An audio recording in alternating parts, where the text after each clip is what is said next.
বেশি ক্ষতি হয়েছে।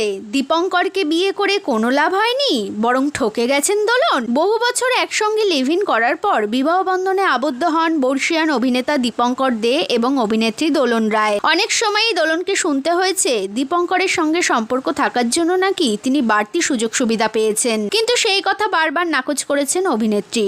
সম্প্রতি এক সাক্ষাৎকারে তিনি বলেন, দীপঙ্করের সঙ্গে আমার 1997 সাল থেকে সম্পর্ক।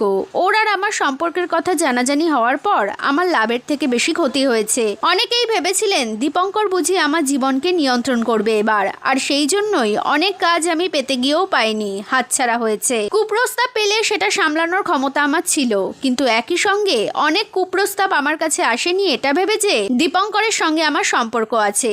তবে তাদের দুজনের সম্পর্ক থাকলেও অভিনেতা কখনোই কাউকে জোর করেননি দোলনকে কোনো ছবিতে নেওয়ার জন্য। ফলে দীপঙ্কর বাবুর প্রেমিকা হওয়ার সুবাদে কোনো অতিরিক্ত সুযোগ পাননি দোলন।